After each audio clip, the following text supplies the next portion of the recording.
नमस्कार दोस्तों। पॉलिटी के इस सीरीज में हम इलेक्शन या फिर चुनाव से रिलेटेड जो भी टॉपिक्स खबरों में रहे उन सभी को देखेंगे। जैसे कि वन नेशन वन इलेक्शन खबरों में था, फिर इलेक्टोरल बॉन्ड्स खबरों में थे। इसके अलावा अन्य जो भी खबरें थी उन्हें हम आने वाले वीडियो लेक्चर्स में डिस्कस करेंगे। तो आज हम देखेंगे वन नेशन वन इलेक्शन, जो कि प्रधानमंत्री नरेंद्र मोदी ने अपने चुनाव में के भाषणों के दौरान ये बात कही थी कि देश में वन नेशन वन इलेक्शन को लागू करने की पॉलिसीज पे बात की जा रही है। तो हमारे देश में चुनाव एक त्योहार की तरह बनाया जाता है तथा यह हर वर्ष हर महीने देश में कहीं ना कोई इलेक्शन चलते रहते हैं। फिर चाहे वो लोकसभा का इलेक्शन हो, जिससे कि जो देश की केंद्र सरकार है वो चुन के आती है। फिर उसके बाद राज्यों के अलग अलग इलेक्शन होते हैं। उसके अलावा केंद्र शासित प्रदेशों में भी इलेक्शन होते हैं। फिर उसके अलावा जो लोकल बॉडीज़ है, म्युनिसिपल, फिर पंचायतों के भी अलग इलेक्शन होते हैं। फिर उसके बाद मेयर्स के अलग इलेक्शन, और फिर इसके अलावा जो टॉप लेवल के इलेक्शन है जैसे कि राष्ट्रपति, फिर उसके बाद उपराष्ट्रपति के भी इलेक्शन चलते हैं। और इसके अलावा फिर जो गवर्नर है उनको भी इलेक्शन के बाद जो सरकारें बदलती है तो उसको देखते हुए भी जो गवर्नर है उनका ट्रांसफ़र इधर से उधर होता है। तो इस तरीके से पूरे साल भर और महीनों भर कहीं ना कोई इलेक्शन से रिलेटेड बात चलती रहती है। और 10 से ज़्यादा अनेक इलेक्शंस, चुनाव कहीं ना कहीं होते रहते हैं। तो आपने देखा होगा अभी कि वेस्ट बंगाल का इलेक्शन चल रहा है, असम का इलेक्शन चल रहा है। तो जैसे अभी वेस्ट बंगाल का इलेक्शन चल रहा है वहाँ, तो क्या हुआ कि देश के जो होम मिनिस्टर, गृह मंत्री अमित शाह, वो वहाँ इलेक्शन का प्रचार करने गए। फिर यूपी के योगी आदित्यनाथ वहाँ गए। फिर उसके बाद खुद नरेंद्र मोदी भी इलेक्शन के प्रचार प्रसार के लिए वेस्ट बंगाल गए। तो इससे क्या होता है कि देश का पूरा विकास कार्य बाधित हो जाता है एक तरीके से, क्योंकि इलेक्शन एक बहुत ही महंगा और एक बहुत ही टाइम कंज्यूमिंग प्रोसेस होता है। इसमें देश की पूरे एडमिनिस्ट्रेशन, देश की पूरी राज्य व्यवस्था, देश के ब्यूरोक्रेट्स, फिर पुलिस ऑफिसर्स और पूरी पॉलिटिकल मशीनरी, इलेक्शन कमीशन, फिर स्टेट को इलेक्शन कमीशन, ये सब इस पूरे कार्य में जुटे होते हैं।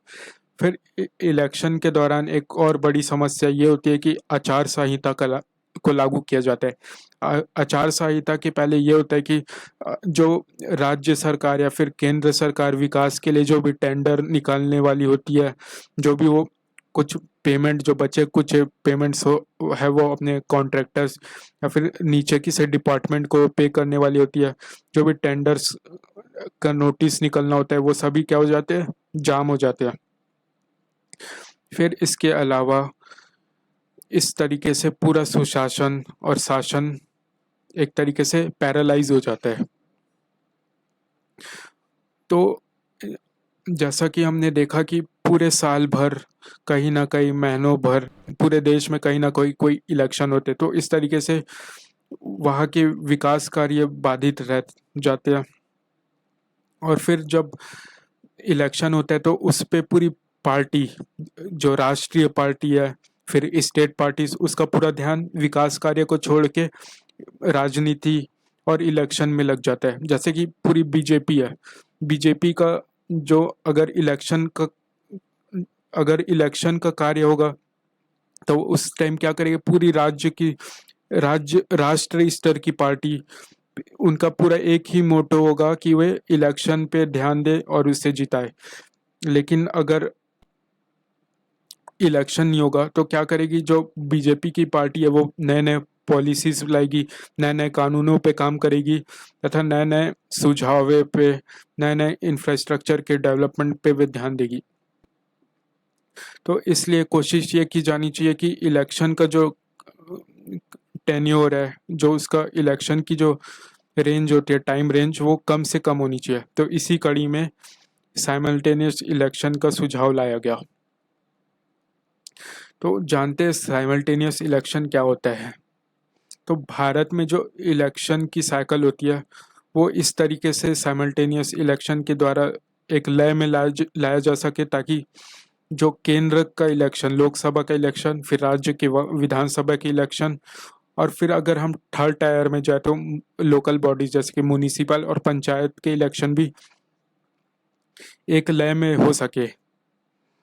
तो आपको ये जान के बहुत ताज्जुब होगा कि जब देश का संविधान बना 1949, उसके बाद से लगभग 20 सालों तक 1967 तक साइमल्टेनियस इलेक्शन होते थे। तो उस वक्त जो केंद्र का इलेक्शन और राज्य के इलेक्शन वो एक साथ हुआ करते थे, लेकिन उसके बाद किसी कारणवश देश में कई separate election, separate linguistic states की मांग उठने लगी, और इस तरीके से अन्य इंटरनल कॉन्फ्लिक्ट्स के कारण बहुत से राज्यों की सरकारें डिसॉल्व हो गई। तो जैसे कि 1968 और 1969 में बहुत से राज्य सरकारें डिसॉल्व हुई, और उसके बाद जो 1970 में खुद केंद्र की सरकार ही डिसॉल्व हो गई। 71 में केंद्र का चुनाव हुआ। तो इसके कारण जो बहुत से सरकार का टाइम बिगड़ने के कारण फिर राज्य के इलेक्शन और पार्लियामेंट के इलेक्शन अलग अलग होने लगे। फिर उसके बाद सन 1983 में इलेक्शन कमीशन, निर्वाचन आयोग ने यह सुझाव दिया कि साइमल्टेनियस इलेक्शन किया जाना चाहिए। फिर उसके बाद तत्पश्चात आगे चलकर 2014 के बाद लॉ कमीशन एवं नीति आयोग ने, और इसके अलावा दिनेश गोस्वामी कमेटी ने भी साइमल्टेनियस इलेक्शन की बात कही। तो साइमल्टेनियस इलेक्शन का ये मतलब होता है कि जैसे कि केंद्र के इलेक्शन और राज्य के इलेक्शन, इनका जो अलग अलग वे फेस में होते हैं, 4 से 5 फेस, या फिर वो पॉपुलेशन और एरिया को देख के वो फेस की तादाद बढ़ सकती है। तो साइमल्टेनियस इलेक्शन में क्या होगा कि जो केंद्र के इलेक्शन है उसका जो फेस होगा वो लगभग उसकी विधि होती है कुछ 3 से 4 महीना, या फिर 2 महीना, 1.5 महीना वो चलता है। उसी तरीके से केंद्र के इलेक्शन के भी फेस रहते हैं, वो 1 से 1.5 महीना या 2 महीने तक वो चलता है। तो जो ये पूरा एक कार्यकाल रहता है इलेक्शन का, उसे जो महीने रहते हैं इलेक्शन के वो एक ही साल के एक ही महीनों में लय में हो सके। तो इससे क्या हो सकता है कि बहुत से राज्य की जो अलग अलग फेस है, लोकसभा और केंद्र के ये सरकार के राज्य सरकार के इलेक्शन के फेस हो सकता है वो शायद एक ही फेस में बहुत से लोगों का टाइम आ जाए। तो इससे क्या होगा कि वो एक ही दिन में अपने इलेक्शन का वोट देके आगे अपने कार्य पर जुट जाएंगे। फिर इसके अलावा साइमल्टेनियस इलेक्शन का एक और बड़ा अवरोधक ये है कि आज के डेट में इलेक्शन में, भारत के चुनाव में हमने पिछले कुछ वर्षों में देखा, जैसे कि मध्य प्रदेश में क्या हुआ कि कमलनाथ की कांग्रेस की सरकार डिसॉल्व हो गई, क्योंकि वहां पर जो ज्योतिरादित्य सिंधिया की टीम थी उन्होंने उसे त्याग दिया। तो उसके बाद शिवराज सिंह चौहान की सरकार बनी, लेकिन इस दौरान क्या हुआ कि उसके कुछ 1-2 साल बाद जो सीट खाली रह गई थी, वैकेंट सीट हो गई थी, उन पे फिर से इलेक्शन किए गए। तो इस तरीके से जैसे किसी राज्यों में एमपी, एमएलए और जो भी रिप्रेजेंटेटिव रहते हैं, अगर उनकी अकाल मृत्यु हो जाती या फिर वो पद को त्याग देते हैं, तो इस तरीके से फिर उनकी सीट को भरने के लिए भी अलग से इलेक्शन किए जाते हैं। जैसे कि अभी छत्तीसगढ़ में ये जो अजीत जोगी की एक कॉन्स्टिट्यूएंसी हुआ करती थी, वहाँ भी फिर से एक चुनाव हुआ था। सिर्फ 2 कॉन्स्टिट्यूएंसी के लिए एक अलग से पिछले वर्ष छत्तीसगढ़ में चुनाव किए गए। और अभी हाल ही में हमने देखा पुडुचेरी में सरकार गिर गई, फिर वहाँ बीजेपी की सरकार ने वहाँ सरकार बना ली।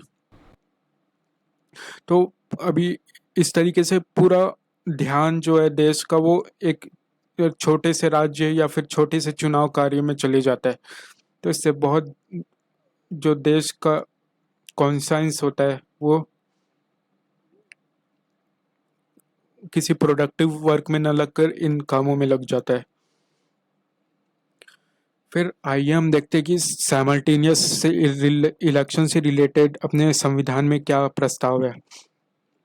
तो आर्टिकल 83 लोकसभा को ये कहता है कि लोकसभा का जो कार्यकाल है वो 5 सालों का होना चाहिए, उसके बाद उसे डिसॉल्व कर देना चाहिए। मतलब कि उसकी जो लोकसभा की पहली मीटिंग होती है वहाँ से वो 5 साल के बाद वो डिसॉल्व हो जाएगी। फिर आर्टिकल 85 प्रेसिडेंट ऑफ इंडिया राष्ट्रपति को ये ताकत देता है कि वे लोकसभा की सरकार को या फिर लोकसभा को वे डिसॉल्व कर सके। लेकिन ये किसके कहने पर होता है? यूनियन कैबिनेट के कहने पर। तो जैसा कि 2004 में जब अटल बिहारी वाजपेयी की सरकार थी तो उन्होंने क्या किया, उस वक्त के प्रधान राष्ट्रपति थे अब्दुल कलाम, एपीजे अब्दुल कलाम। उन्होंने जो अगला इलेक्शन होने वाला था वो 2005 में होने वाला था, लेकिन फिर कुछ राजनीतिक कारणों से अब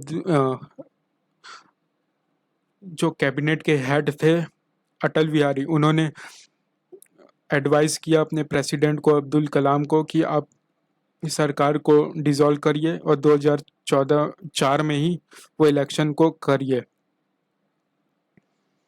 लेकिन ये उनकी एक पॉलिटिकल स्ट्रेटेजी थी जो कि फेल हो गई, फिर वो इलेक्शन हार गए।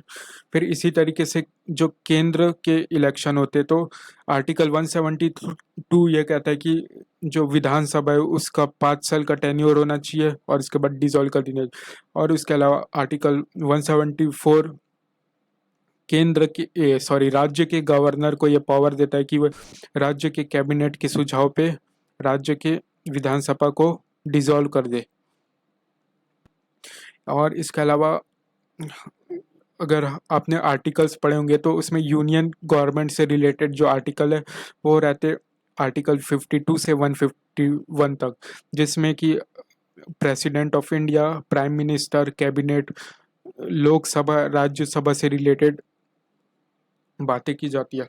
फिर इसी तरीके से स्टेट गवर्नमेंट से रिलेटेड आर्टिकल रहते हैं 152 से 237 तक, जिसमें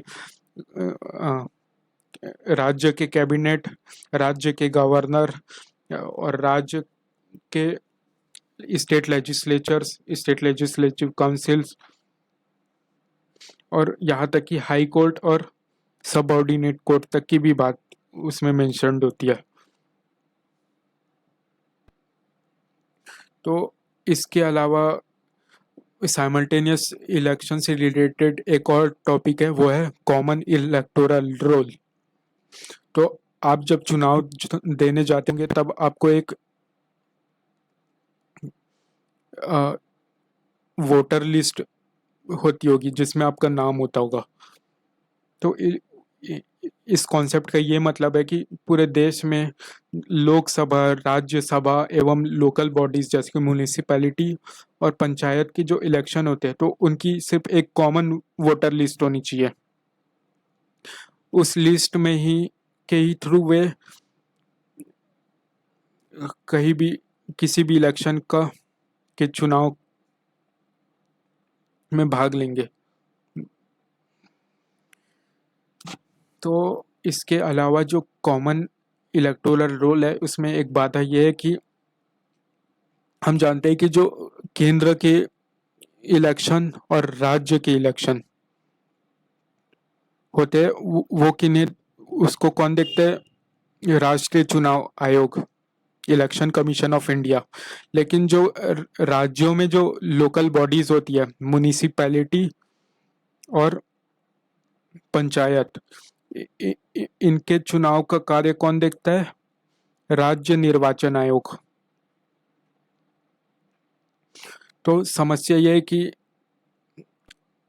जो राज्य चुनाव आयोग है वो अपनी अलग इलेक्टोरल लिस्ट प्रिपेयर करता है, जो कि जरूरी नहीं कि वो राष्ट्रीय चुनाव आयोग से मेल खाती हो। हालांकि कुछ राज्यों के ऐसे कानून हैं जो कि ये अलाउ करते हैं वहाँ के राज्य निर्वाचन आयोग को कि वे अपनी वोटर लिस्ट और लोकल बॉडीज के जो इलेक्शन होते हैं उसकी वोटर लिस्ट वे राष्ट्रीय निर्वाचन आयोग की वोटर लिस्ट को देख के बना सके। तो कॉमन इलेक्टोरल रोल एक वन साइमल्टेनियस इलेक्शन के एक स्टेप आगे का एक कॉन्सेप्ट है जो ये कहता है कि पूरे इलेक्शन ही जितने भी इलेक्शन हो चाहे वो टीयर 1 टीयर 2 या फिर टीयर 3, टीयर 1 या मतलब केंद्र, टीयर 2 मतलब राज्य, टीयर 3 मतलब लोकल बॉडीज, इन सभी का इलेक्शन एक ही दिन हो तथा वो एक ही उनकी वोटर लिस्ट बने। तो ऐसा भी होता है कि बहुत से लोगों के जो निर्वाचन के नाम है वो राज्य के वोटर लिस्ट में आते हैं लेकिन वो केंद्र के वोटर लिस्ट में नहीं आ पाते।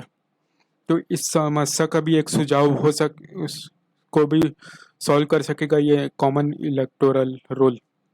आज की कड़ी में इतना ही, धन्यवाद।